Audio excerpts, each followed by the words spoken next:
Welcome back to the Citizen TV Town Hall. We're live on Citizen TV from Prestige Plaza. Our discussion for today, the church, money, governance and accountability. What are your thoughts? Talk to us. The hashtag is Monday Report and 2242 is our SMS line. The audience here raring to ask those questions to my panel right behind me, and let's get into it right now. We have Patrice Otieno with a question. Patrice, please stand and give us your question.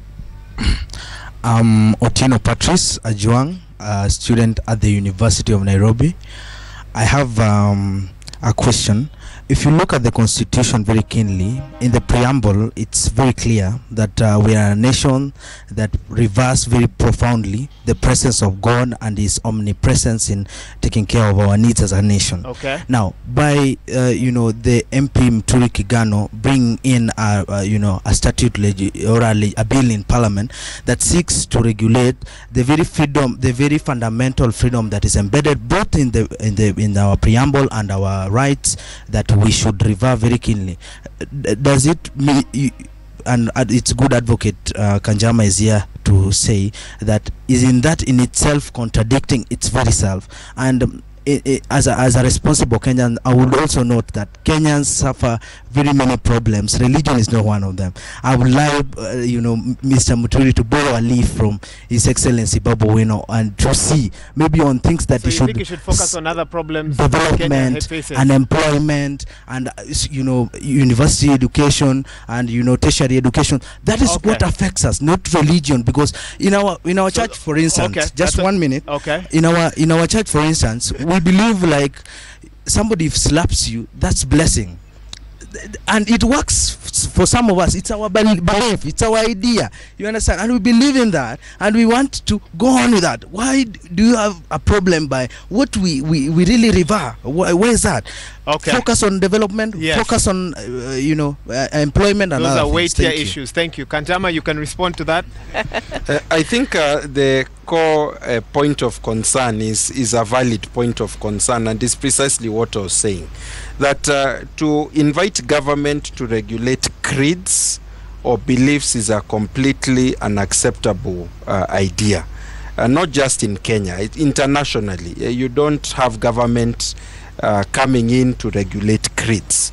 What I would, however, say is that if people commit wrongdoing, whether they do it in church, in the marketplace, in a company, in the home, the government has a right to come in if what you are doing causes harm to other people. So I think in the area of regulation and governance, the key focus of the church should be that, of the government, sorry, should be that those churches which want to assume an association structure, a governance structure, what can the government do to recognize them and allow them to continue doing their business? Okay. Senator, when you gave your opening statement, you spoke about some rules and regulations that you think need to come in. Do you have specific examples of rules that you think are very necessary in Kenya in terms of churches in 2019? Why I said that is because, as Bishop said, our God is a very orderly God. The God we believe in is a God that can enjoy free worship and in an orderly manner. But what you can see sometimes in our world today is totally different, and that is why I said putting some measures in place that can guide people is not bad. Okay. Of course, we cannot overdo that because of the freedom of worship, but the fact that we are a growing nation, even when God came up with the 10 commandments, you can remember how that came up, and God of course wanted some controls in place, and that is why I'm saying to have some regulation. Yes. So in fact, I'll give you an example. Sorry for interrupting you. Yes. Some have proposed the education standards of ministers should be standardized. One.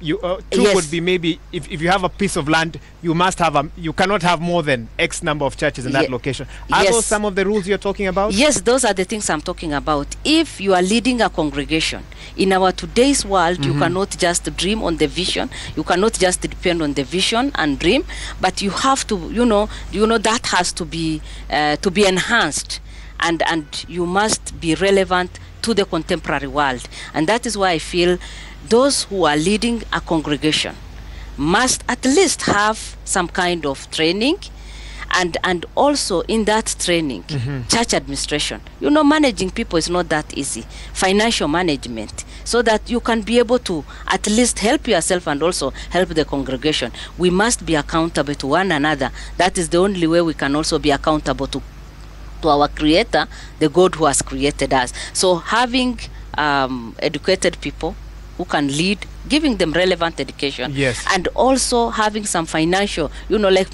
financial policy that can help people, and also having, you know, like when you want to drill a borehole, you know, there is a regulation that you must have, you know, and something like that can always help. And even if my church is 20 kilometers from here, if I want to worship in that church, I will always find that church. You'll always find that church. I will always find that church. Thank you. We had a question from a Mary Ojwang. You can ask your question now. Good evening, everybody. My name is Mary Ojwang. I'm a student at the University of Nairobi and chairperson for WASFA. And I have two questions. Okay. My first question is on the philosophical concept of religion by Karl Marx, and my second question is on biblical financial literacy and integrity. On philosophical concept with Karl Marx, in his theory, the Marxist theory, Karl Marx states that religion is the opium of the masses, and in this context we draw that religion is the opium of the poor. From the clip displayed earlier on, you will see from the structure to the congregation, poverty has been displayed. So to our panel, do you agree with the Marxist theory that religion is the opium of the poor? And on that context, what should be done to help the poor congregation? Because in every church you go, you'll find that deacons, elders, and trustees, including the preacher, most of them are people who are financially stable. You will not see a poor person sitting as a deacon in a church. It's something rare to find in Kenyan churches. Okay. On my second question on biblical concept on financial literacy and integrity, I will drive attention to 2 Corinthians chapter 8, verse 28 to 21. It states that Paul is speaking to the church of Macedonia, and he's stating that as we take this gracious gift, let's be cautious or take it with precaution, so that no one will discredit us in our accreditation or in our using of this money. And at the same point, he states that briefly, we give. Of course, I have the second part is giving the weight of this question. Go ahead. He states that we will give regard to what's honorable, not only in the sight of God, but also in the sight of men. I have political ambition and have been moving from different churches, and we have seen even my fellow politicians moving from one church to the other. Yes. And we've been called to harambes in churches, and I was in one church where we were asked to invite politicians. Just wait. I'm going to finish. Financial literacy, is that the question? That's not the question. My question is coming here. Okay. What's your question, please? Sorry, I have to cut you. We have to be fair to My question is here. coming here. Yes, what's your question? We are inviting politicians who are not church members to give fundraisers on church construction. Does it mean that our church leaders are just ignorant about biblical financial integrity, or they are up to something else, or making themselves rich, or what are they up to? Thank you so much. That's the question. I'd like to see who'd like to tackle that. You want to start? Go ahead, Bishop. Thank you very much, madam. I think you are a growing student of philosophy. The area that I would like to say, if it was opium, already would be confused. That was, and I will not answer directly, keep on studying that, because every philosopher has to go through learning what did he say, yet before he was the son of a pastor. So the history tells us that, yes, let's learn, but the philosophy of life, and especially where you are now heading to, is the scripture accountability. The caution given by St. Paul there is that be cautious, be a person of integrity, be a good steward, so that you stand tall and confident to reign on issues, because you are accountable. And that is the basis of his teaching, that all the time be accountable to God and the society. And therefore he gave a caution. And that caution is what we're having in the learning institutions, in the training in the seminaries, in the training in theological schools, that we need to be accountable, be good stewards. What now, can be done to sort of lift up the standards of the poor in churches? Now, the church has a right to acquire property, but there must be a law to regulate the use and therefore the provision of accountability.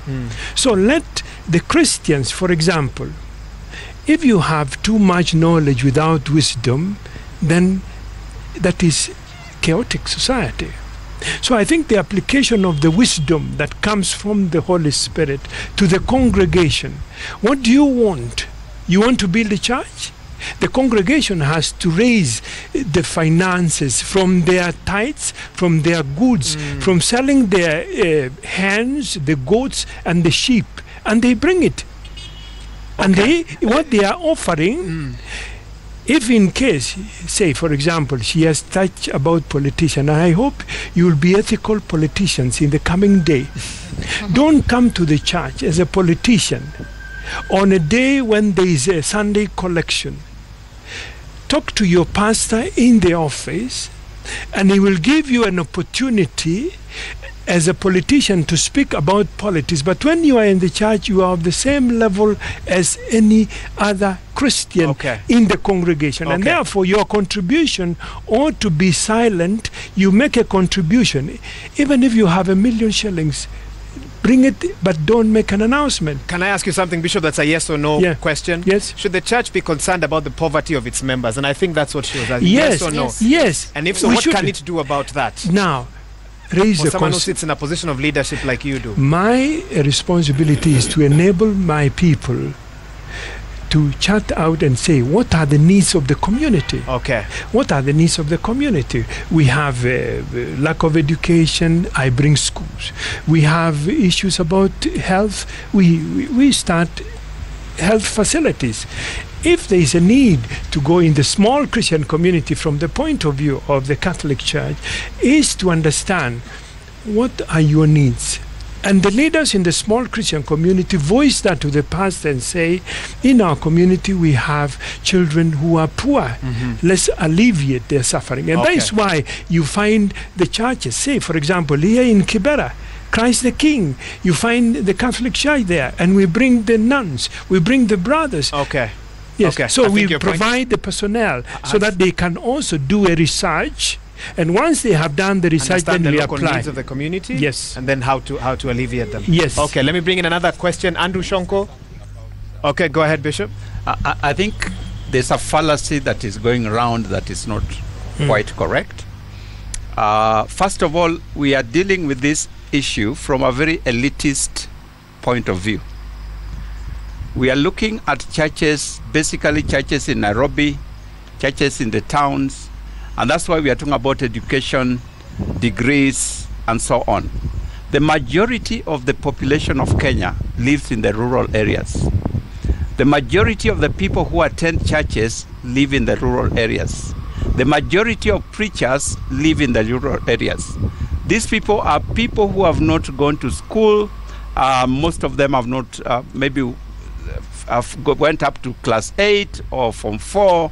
Now, when you say that every preacher must have a degree or a theological training, basically you are cutting out a majority of the population of Kenya. But because we live in Nairobi, we are thinking about churches in Nairobi, so we are applying the standards of Nairobi to the whole of Kenya. It is not practically possible. The pastor under whom I grew up never went to school, leave alone theological school, did not go to any school. But that's the person who taught me the Bible.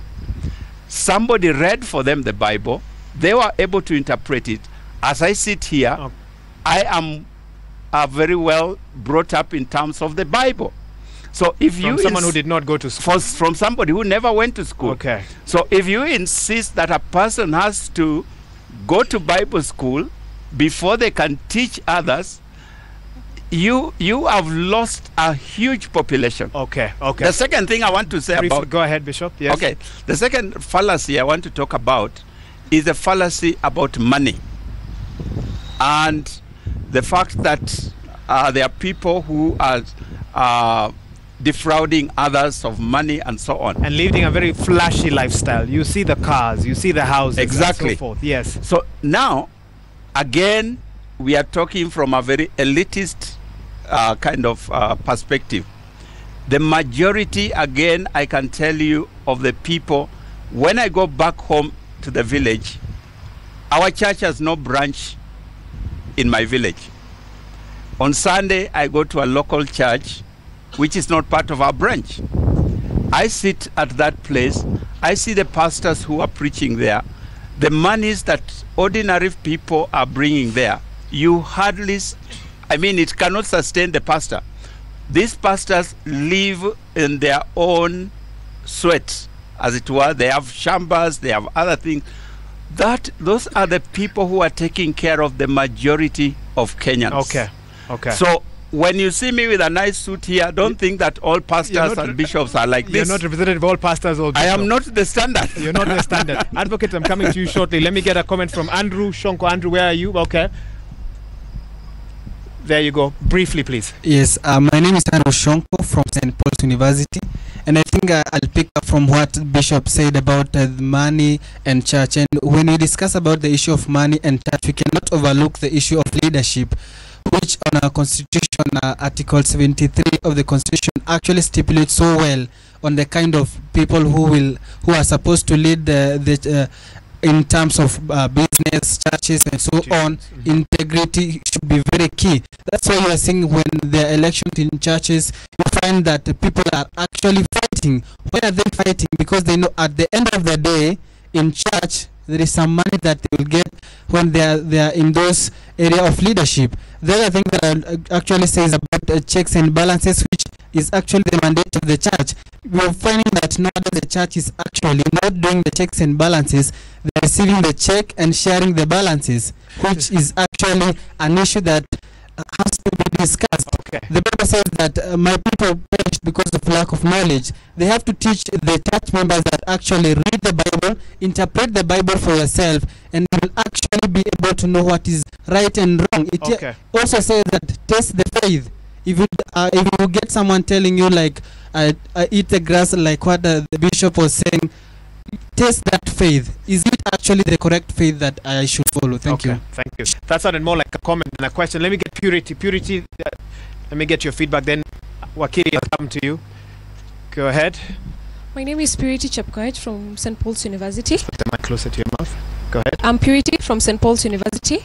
I wanted to ask the panelists, how do we go about getting rid of this mentality that has been created in the minds of the people that being a pastor or any other church leader is a through way, it's a direct route to becoming rich? Because surely, especially in these town churches, if our mommy and daddy of the church is gifted with a Range Rover every birthday, who wouldn't want to be a pastor, Wahiga? Who wouldn't? Welcome, Pastor. Short and sweet. Wakili, let me start with you because you're the reaction, then I'll get from somebody else as well. Yeah, I wanted to start by saying that if you go back to Jesus' time, the authorities that were regulating religion were the Pharisees and the Sadducees. And actually, if they regulated religion, Jesus' teaching would have been declared illegal. When you look at the first 3 centuries after the church was founded under the Roman Empire, Christianity was illegal. So we come from a history where religion has been persecuted by civil or secular authorities who do not understand that religion is something to do with a relationship between a person and God. And I want to respond also to the mantra of Karl Marx. Karl Marx was an atheist, and he believed that religion was just a fraud. Our constitution thankfully acknowledges the supremacy of Almighty God. We understand religion is a means of us here on earth engaging the divine. And because God talks to us in different ways, you can't channel the inspiration of the Spirit because you believe a particular structure is better than another. So I think that while structures are good, too much structure can actually stifle the development of religion and of the spirit. So I think that's really what I wanted to say. So what's the solution to the challenges that she's talking about? Where about money, yes, and so on. Where that seems to be the focus for many, that's how they'll get money, that's how they'll get yes, good. That's a good question. Now, when Jesus started his church, he was just alone with 12 disciples. But after the church started developing, they developed certain structures because they understood that as the number of people were growing, they needed to have more efficient ways of doing things. You remember in the Acts of the Apostles, they even elected some deacons to take care of the poor, and then those who are going to do the preaching. They were developing structures to take care of the needs of the people around them. So I believe that every church or every pastor or church community has to gradually develop those structures so that they can be more efficient in taking care of the needs of the people. Okay. Some of the more established churches already have structures, but if you are to say that nobody else can start their own means of getting to God, then you will really be stifling religion the way the Romans did it. And in history, there are so many stories about that. Even recently in China, they still stifle religious beliefs. So I think the approach of Paul Kagame of Rwanda is not an approach that I think is very well thought out. Okay. I think it will have... Although many applaud it, they say it's the way to go. Yeah, they are saying it in the short term.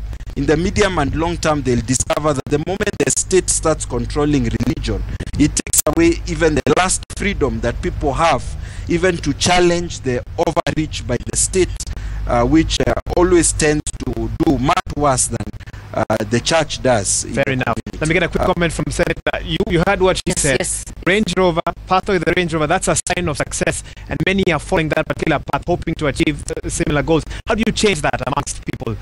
It might not be easy to change that, but what I want to say is the fact that you are driving a Range Rover and have a good home and all the good things around you does not mean that you have stolen. You know, when you are a servant of God and a faithful servant of God, God also blesses. So the blessings that you receive, of course, as a recipient, then you can use it the way you want. And God never lets down his own people. If you are serving God faithfully, he will reward you through his people. There are people who bring gifts to their pastors. And the fact that even you are serving as a family does not mean that you are together to, just exploit people. Okay. But when God calls, yes, he calls both. In case of families, and if God calls you and you serve him faithfully, then because everything belongs to God, he can willingly give to the pastor. He can open all the heavenly doors. What should the thinking of that pastor then be? Should that pastor then buy a Range Rover, or look at the needs around them and see how they can tap in? You know the kind of economy we live in. We know the poverty levels around the country. We know starvation. Should that pastor focus on the Range Rover, or could they do more with that money? They can do more with that money. Why aren't they doing that? They can do more with that money. It all depends with the way you look at yourself and the calling. Our God is a compassionate God. So if you receive and you feel about the others and you feel you should go out and bless others, then God will continue blessing you. But if your own self comes first, I think that is not the best thing to do. Like now, when we have a lot of drought in our country, yes, when many people are suffering, when animals are dying, our focus should be on the suffering, on the people that are suffering in our community, and see how we can, collect all that we can and bless others. So our focus should be on the people we serve, although I cannot deny the fact that God can bless his servants. God can bless his servants. I'll get reactions from Bishop Rotich and Bishop Ogindo when we return. We're taking a quick break. Still a lot of questions from the audience we haven't gotten through yet. And 2242 is our SMS line. The hashtag is Monday Report. I'm seeing a lot of your feedback as well, and I'll try and tap into some of those on the other side of this break. We'll be right back.